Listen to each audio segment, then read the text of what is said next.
ఈ రాష్ట్ర ప్రభుత్వం అన్ని రంగాల్లో పూర్తిగా వైఫల్యమైన సంగతి మనం కళ్ళారా చూస్తున్నాం. అదే మాదిరిగా ఆహర్నిశలు కష్టపడి పంట పండించే రైతులను సైతం మోసం చేస్తున్నటువంటి ప్రభుత్వం.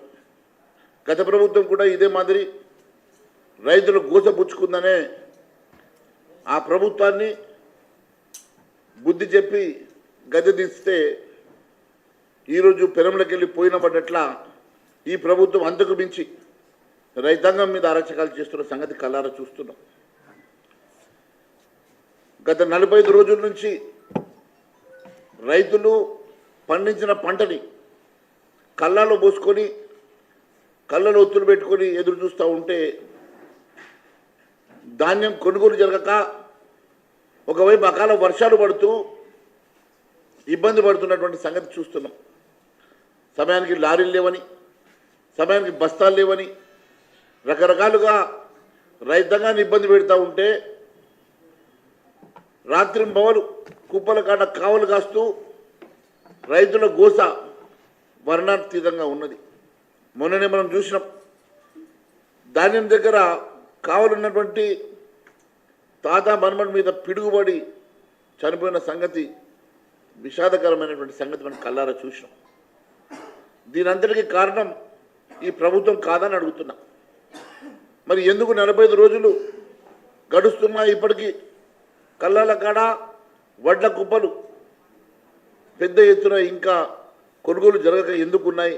దీనికి సమాధానం చెప్పాల్సిన అవసరం ఈ ప్రభుత్వం మీద ఉంది.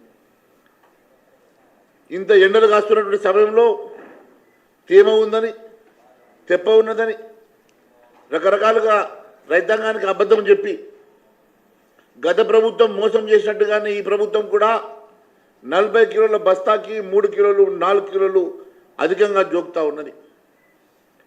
ఈ అంశం మీద అధికారులను, కలెక్టర్లను ఎన్నిసార్లు అడిగినా దాటవేసే ప్రయత్నం చేస్తూ ఉన్నారు. రైతాంగం గతంలో ఇదే మాదిరిగా మమ్మల్ని దోచుకున్నామని ఆ ప్రభుత్వానికి బుద్ధి చెప్తే ఈ ప్రభుత్వం వచ్చి మార్పు లేదు, ఇంకా కిలో పెంచిందని అంటున్నారు. గతంలో 42, 43 కిలోలు జోక్తే ఇప్పుడు 44 కిలోల వరకు జోకుతున్నారట. ఒకసారి కళ్ళంలో జోకిన తర్వాత మళ్ళీ రైస్ మిల్కి వెళ్తే రైస్ మిల్లోడు అక్కడ ఉన్నటువంటి లారీని అన్లోడ్ చేయకుండా మళ్ళీ దాంట్లోకి 2 కిలోలు 3 కిలోలు తగ్గిస్తున్నట్టుగా వీళ్ళకి వార్తలు వస్తున్నాయి. మరి వర్షం పడుతున్నది, ధాన్యం దడిచిపోతున్న బాధకో కర్మ అనుకోనో ఒప్పుకునే పరిస్థితి ఈరోజు రైతాంగం మీద కనబడుతున్నది. ఒకసారి వేయింగ్ అయిపోయిన తర్వాత, ప్రొక్యూర్మెంట్ జరిగిన తర్వాత వెంటనే రసీదు ఇవ్వాల్సినటువంటి ఈ ప్రభుత్వం రైస్ మిల్లర్లకు పోయిన తర్వాత మళ్ళీ రైస్ మిల్లర్లు ఫోన్ చేసి రైతులకు ఫోన్ చేసి రైస్ మిల్లర్లు ధాన్యాన్ని మేము కట్ చేస్తున్నామని చెప్పడం వెనుక ఆంతర్యం ఏమున్నది, దీని వెనుక ఉన్నటువంటి మాఫియా ఎవరు, మాఫియా నడిపిస్తున్నది ఎవరు అని అడుగుతున్నా. ఈ అంశాన్ని అధికారుల జోలికి తీసుకెళ్ళాం. అధికారులు నిమ్మకు నీరెట్టినట్టుగానే ఉన్నారు. కలెక్టర్తో మాట్లాడినాం, జేసీలతో మాట్లాడినాం, ఎక్కడ ఎన్నిసార్లు మాట్లాడినా, మంత్రులతో మాట్లాడినా కూడా, సంబంధిత మంత్రి ఉత్తమ్ కుమార్ రెడ్డి దృష్టికి తీసుకెళ్ళినా కూడా దీని మీద ఇంకా సమాధానం రావడం లేదు. నేను ఒకటే అడుగుతా ఉన్నా,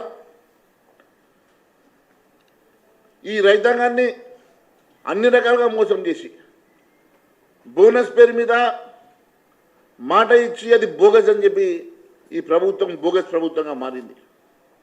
500 రూపాయలు బోనస్ ఇస్తామని నిన్న మొన్నటి వరకు చెప్పి నిన్న ఎన్నికల పోలింగ్ కాగానే సన్న బియ్యానికి మాత్రమే బోనస్ ఇస్తామని చెప్పి ఈ బోగస్ మాటలు మాట్లాడుతున్నటువంటి ముఖ్యమంత్రి గారు, ఈ ప్రభుత్వమే బోగస్ ప్రభుత్వంగా మారిపోయింది.